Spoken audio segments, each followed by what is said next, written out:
At 02:07 a.m., on a frozen night just south of the Arctic Circle, a Soviet Tu-95 Bear bomber lifted from a snow-blown runway, its 4 turboprops roaring like a freight train in the dark.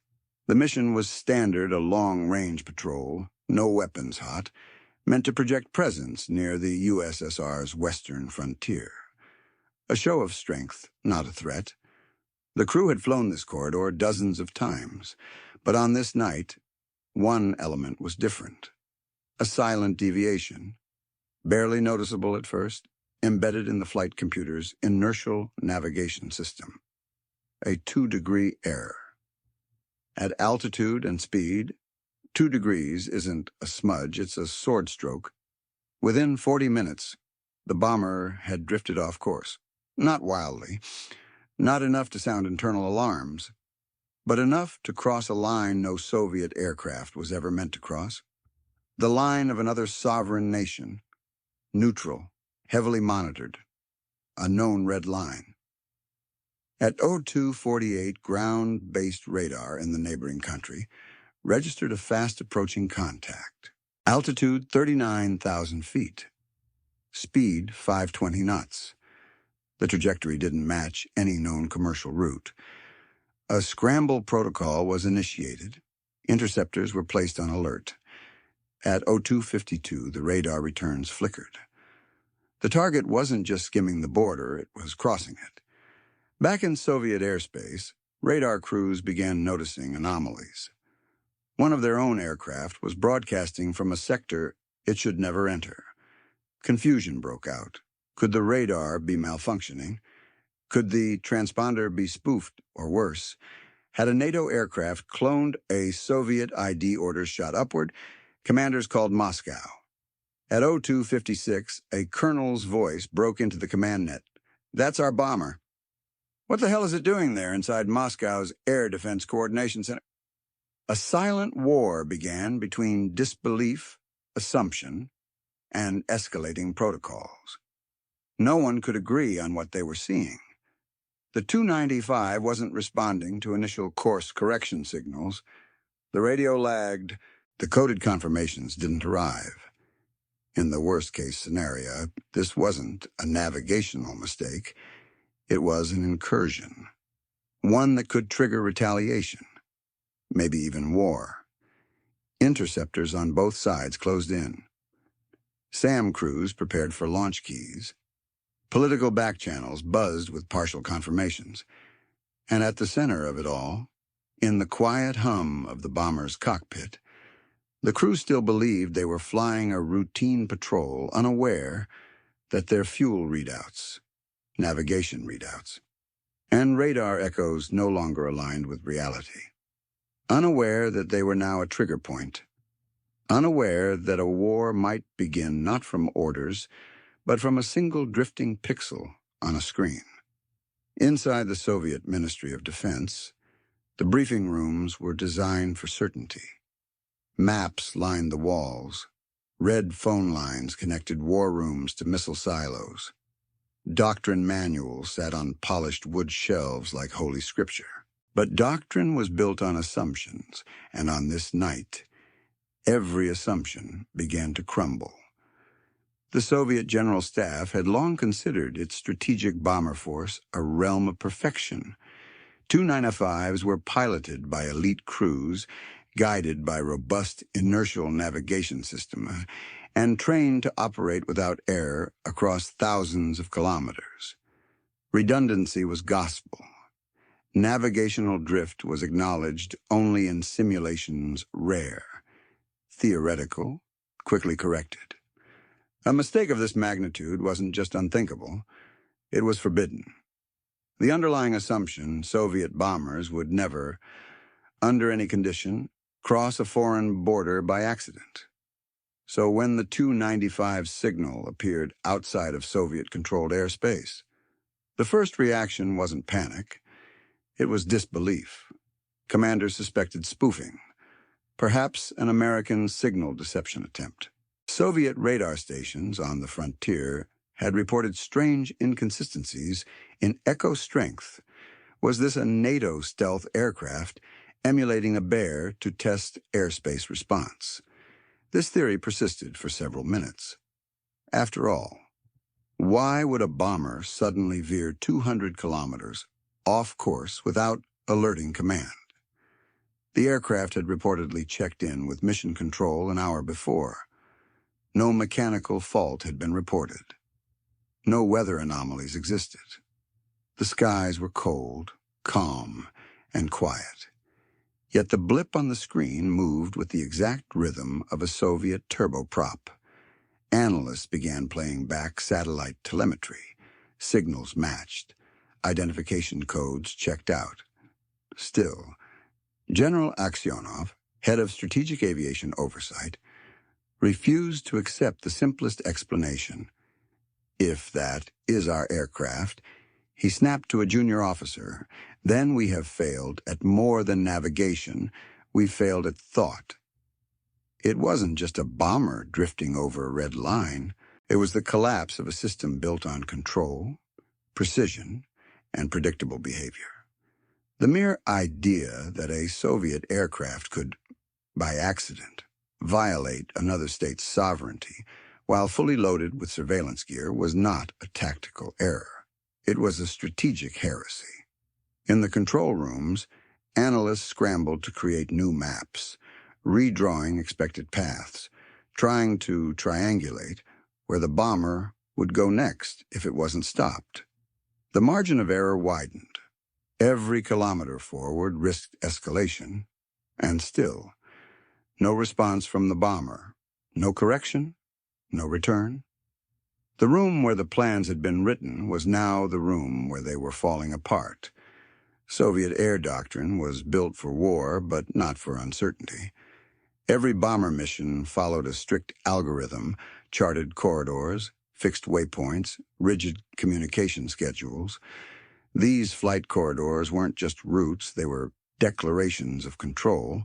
So when one of the USSR's most strategic assets strayed beyond its vector, it wasn't just the aircraft that was off course, it was the system that guided it.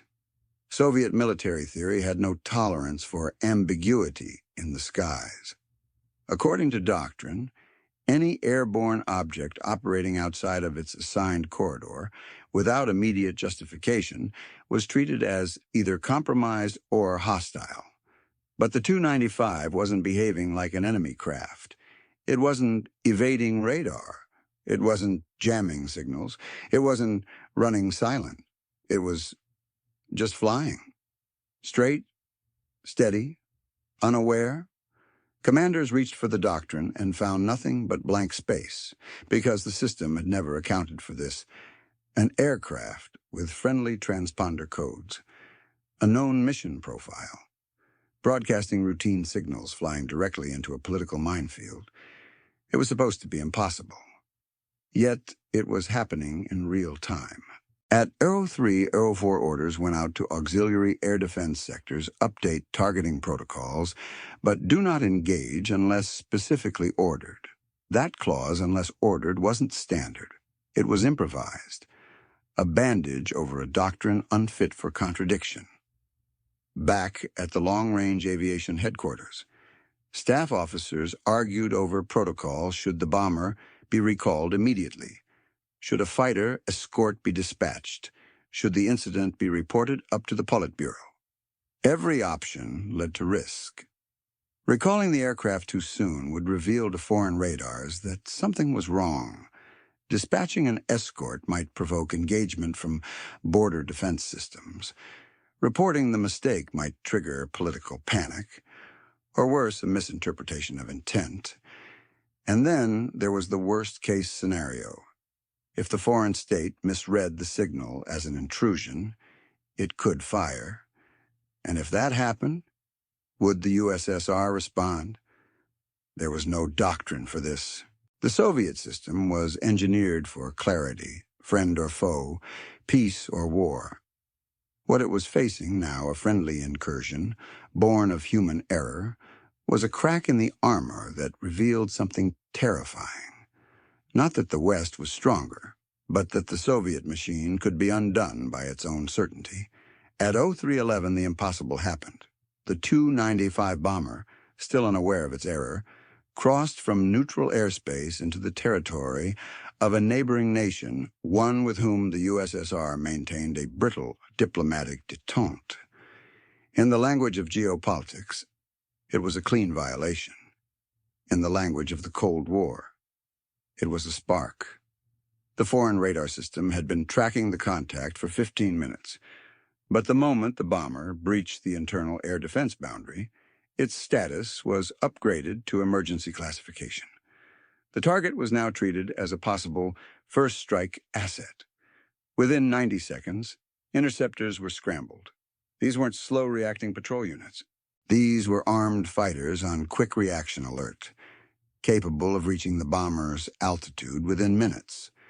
Radar controllers in the defense network issued a full scramble order, acquire visual ID, attempt radio contact, and prepare for engagement if threat thresholds were crossed.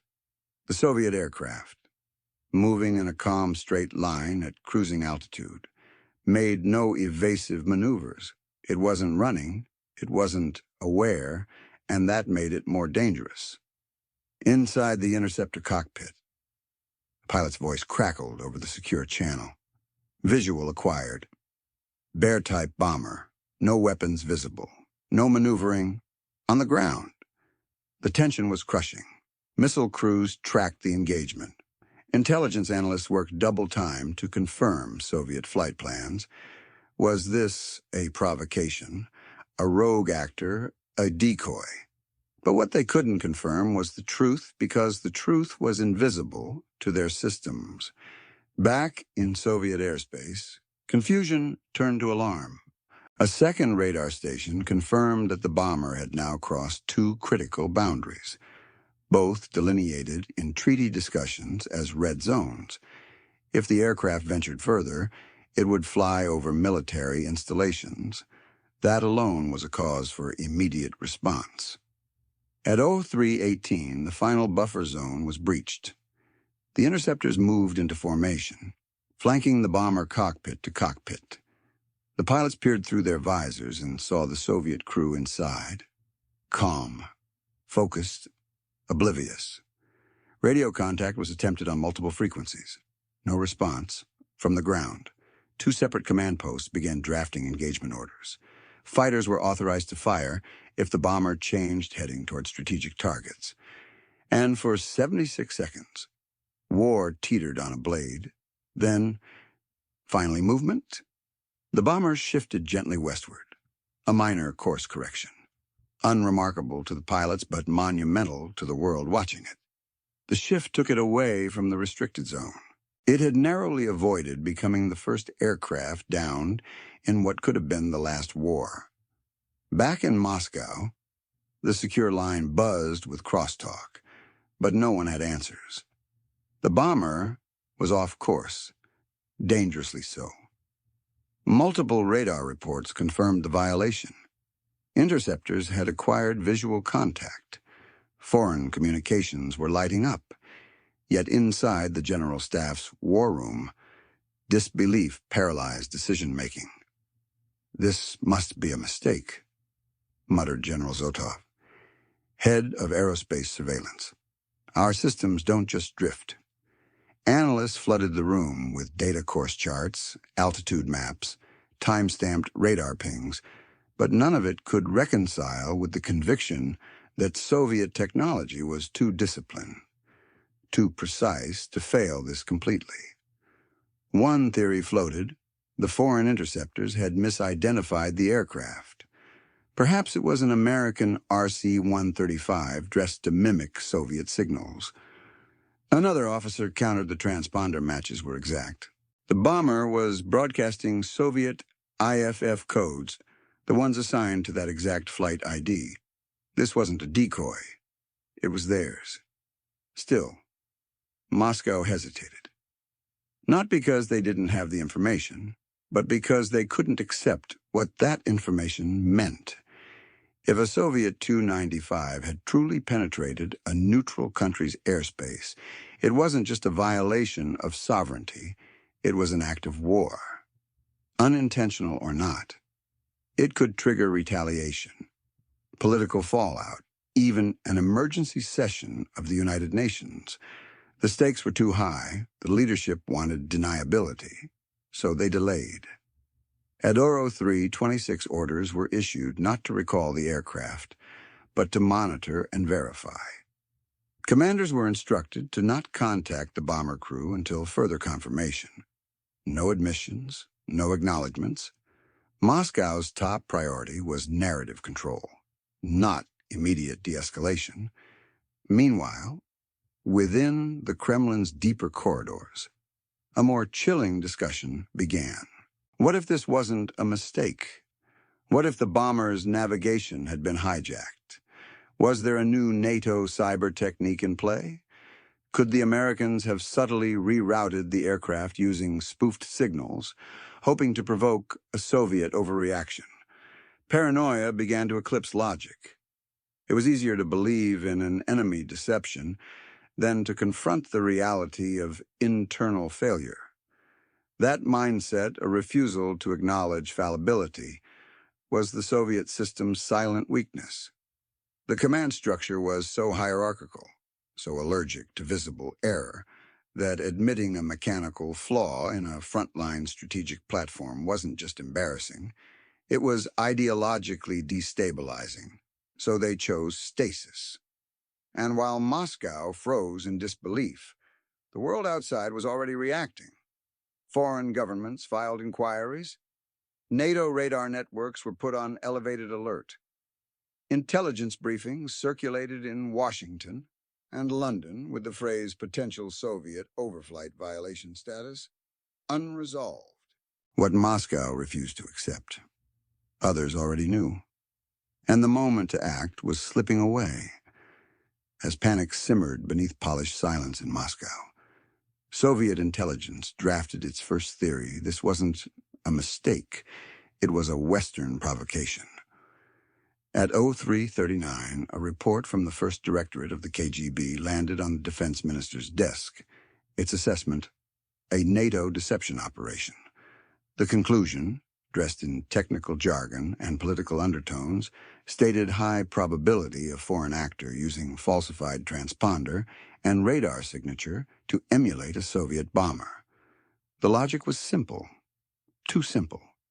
If the bomber's path was so aberrant, and the crew so unresponsive to deviation alerts, then they must not be Soviet at all.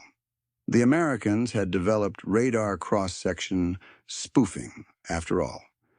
Perhaps this was an RC-135 or a new stealth reconnaissance platform transmitting forged IFF signals to test Soviet and neutral defenses, maybe even baiting a misstep. In truth, this theory was born not from data, but from ideological instinct. The idea that the Soviet system could fail on its own was unthinkable. Blame had to be external. The enemy had to be clever. It had to be them, not us. This theory spread quickly through the ranks. Within minutes, generals began quoting it in backroom discussions as fact. If NATO wants to provoke, one muttered, this is how they would do it. Soon, operational orders began shifting subtly. Radar crews were told to scan for multiple unidentified returns. Air defense posts were told to watch for decoys, jammers, follow-up incursions. The single bomber had now multiplied into a phantom fleet, none of which existed. The theory justified inaction. If the flight was fake, there was no point recalling it, no reason to reach the crew, no reason to panic. But while Soviet generals peddled a fantasy, real-time radar operators still saw a very real aircraft. It was flying at the correct altitude, emitting the exact frequency used by Soviet command. And now it was beginning its return turn. What no one at headquarters realized yet was that the bomber crew had finally noticed the deviation. A subtle discrepancy between celestial fixes and their inertial readouts had triggered a recalculation. The aircraft had adjusted on its own toward home, but the high command didn't know. They still believed in a NATO trick, a staged overflight, a fake. And in that belief, they continued to make real decisions. The wrong theory had taken hold, and it was about to clash, violently, with the facts. Just as Moscow began to settle into the comfort of the NATO spoofing explanation, a second, even darker theory took root, one far more dangerous. This wasn't a test. It wasn't a mistake. It was a decoy. Within the Soviet strategic missile forces, officers began theorizing that the bomber's intrusion was not the main event, but a deliberate distraction, a feint designed to pull Soviet eyes west, while a real first strike prepared elsewhere. To them, the logic was terrifyingly clear. If an unescorted bomber could penetrate a neutral zone without resistance, what else might be inbound beneath that radar noise? What if cruise missiles had already been launched under the radar horizon? What if stealth aircraft were following behind? What if this error was just the first domino in a nuclear chain? In the absence of communication from the bomber crew, and with Moscow refusing to recall the aircraft, the air defense sector commanders near Leningrad, Minsk, and Kiev issued internal readiness upgrades. Not full alerts yet, but enough to warm up interceptors, activate missile crews, and unlock sealed command documents that hadn't been opened since the early 1980s. In one control bunker outside Smolensk, a junior officer reportedly whispered, "Sir, are we at war?" The colonel didn't answer, because no one knew. At 03:53, a second internal report circulated, this one from a Soviet satellite monitoring team. Their infrared sensors had detected no other activity in the Atlantic corridor, no missile plumes, no launches, no anomalies. The skies were cold, but the fear had already metastasized. Some in the chain of command believed this absence of activity proved the deception. "The Americans are hiding the real strike behind this," said one general. "They want us looking at the wrong sky. To hedge their bets, Strategic Rocket Forces units in Belarus were placed on preliminary alert, a level that allowed key staff to enter launch zones and prepare targeting packets for rapid use. No orders to fire, but no sleep either. And still the bomber flew. Unaware of the cyclone it had kicked up below, unaware that two wrong theories, spoof and feint, had locked Soviet command in a spiral of mistrust, paralyzed by options too terrifying to act on. The irony was brutal. The bomber had turned for home 15 minutes ago, but the theories born in those 15 minutes would take hours to unlearn. By 0408, the Tu-95 was halfway back to Soviet airspace. Course corrected. Altitude steady. Crew unaware that, in their absence of panic, they had inadvertently walked the knife's edge of war. In the intelligence halls beneath the Ministry of Defense, teams scrambled to untangle the mystery. Theories were breaking down. The spoofing idea had no technical legs. Data from 3 separate radar networks confirmed the bomber's physical presence, not a signal deception. The decoy for a strike scenario. No matching troop or missile movement had been detected.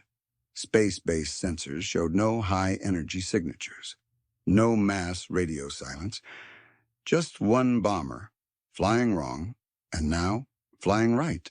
So the question became, how did this happen?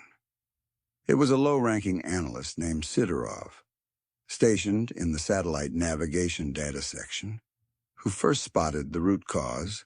He cross-referenced the bomber's inertial navigation logs with geospatial data from the last 5 flights using that same aircraft. The drift was consistent, subtle, cumulative, invisible during short missions, but this route, longer than usual, had amplified the error.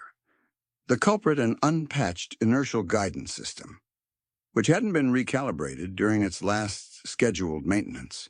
The gyro drift compounded over the first 90 minutes of flight, deviating the aircraft 1.5 degrees off course, enough to cross one border, then two. Worse, a fail-safe mechanism had been disabled intentionally. A previous maintenance team had marked the system as unstable when hot and pulled its auto-correction subroutine from the navigation loop to avoid mid-air rebooting. No one had told the crew. No one had flagged the aircraft as non-compliant. No one in command had checked it before takeoff. The bomber was airworthy, but not geopolitically safe. The Soviet military had always prided itself on redundancy. But here was the truth. Not one of the 4 radar command centers had challenged the bomber's initial deviation. The aircraft's course was outside normal parameters for nearly 30 minutes before anyone even noticed. That window, half an hour of blind faith, could have started a war. Back at intelligence headquarters, the findings were submitted as a Level 2 report, urgent, but not to be distributed outside military command. Moscow buried it. The generals did not want a headline that read, "World nearly ends because maintenance crew skipped a calibration." Instead, the official report framed the incident as anomalous transponder performance exacerbated by magnetic interference. Internally, however, the truth was clear. This wasn't a near miss caused by foreign aggression. It was a self-inflicted wound, a byproduct of overconfidence, suppressed accountability, and a system that punished questions more than errors, and it nearly brought the Cold War to a boil. If a similar error had occurred in a U.S. strategic bomber, the outcome would have been radically different, not because American air crews were more skilled, but because the system surrounding them was engineered to catch human error before it triggered catastrophe. By the late Cold War, U.S. doctrine had undergone a fundamental shift. It no longer relied solely on the competence of the pilot or the perfection of the equipment. It relied on real-time correction. Every American B-52 Stratofortress flying a long-range patrol used not just inertial navigation, but a constellation of overlapping redundancies: LORAN, Doppler radar, GPS corrections, and satellite uplinks, beaming telemetry updates every 5 minutes. If one node failed, 3 others stood ready. If a bomber drifted, it would be notified. If a crew ignored the deviation, command would override, often autonomously. The contrast was painful. While the Soviet Tu-95 lumbered into foreign airspace guided by a 15-year-old INS and a crew unaware of its drift, its American counterpart would have received at least 5 course correction prompts by satellite and, if uncorrected, would have been buzzed by refueling aircraft using a secondary flight vector as a reference. Moreover, the U.S. had invested heavily in Blue Force tracking, a Cold War-era prototype of what would later become universal position mapping for all assets. American AWACS platforms could triangulate any B-52 within a 300-meter margin, relay it to STRATCOM, and alert field bases before the deviation became dangerous. The Soviets had no such tracking net. Worse, the Soviet chain of command discouraged mid-mission feedback. Pilots were expected to follow orders, not adapt to conditions. Deviations were seen not as opportunities for correction, but as violations, which is why Soviet crews underreported anomalies, fearing reprimand more than failure. The Americans, on the other hand, rewarded self-reporting and preemptive adaptation. In one 1984 incident, an American B-52 on Arctic patrol noticed a quarter-degree drift and immediately logged it. The crew was ordered to descend 5,000 feet and reroute. The result, a mid-air refueling tanker caught the drift, uploaded a patch to correct the INS mid-flight, and the bomber was back on path in minutes. No panic, no overflight, no escalation. It was system versus system. And the truth was, stark American doctrine was built to absorb error. Soviet doctrine was built to pretend it didn't exist. This disparity wasn't just tactical, it was philosophical. One side saw technology as a partner, the other as a liability to be feared, hidden and never questioned until it betrayed them on a cold night, with radar screens lighting up, and generals realizing they'd built a castle on silence. By Oro 422, as the Tu-95 gently re-entered Soviet airspace, the most dangerous moment had technically passed. But inside the Kremlin, the humiliation was just beginning. News of the bomber's incursion had already leaked. Foreign press wires picked up chatter from radar monitors in Scandinavia. Military analysts on both sides of the Atlantic were already speculating. Had the USSR tested a new reactions time? Was this deliberate saber-rattling? Had they simply lost control? That last theory was the most devastating. In Cold War geopolitics, control was power. Precision was credibility. The idea that a strategic bomber could blunder across a sensitive border, unaware, uncorrected, unacknowledged, shattered the image of Soviet infallibility. And the Americans wasted no time exploiting it. Within hours, NATO representatives issued a carefully worded public statement condemning unauthorized foreign overflights and emphasizing the value of multinational air defense coordination. The implication was surgical. You can't protect what you can't control, behind closed doors. However, the mockery was sharper. At a Pentagon briefing, an Air Force general remarked, "If their bombers need directions, we'll be happy to loan them a GPS." The CIA had a field day. Intercepted radio traffic confirmed the Soviet command's confusion. NSA analysts circulated a transcript of a Soviet radar operator's panic. During the breach, are we being spoofed or sabotaged, or is our system just blind? It became office wallpaper in Langley. The true blow, however, landed within the Warsaw Pact itself. Allied nations, especially Poland and East Germany, read the classified after-action reports with rising discomfort. If Moscow could lose track of its own strategic bomber, what did that say about the protection it promised its satellites in one East German military academy?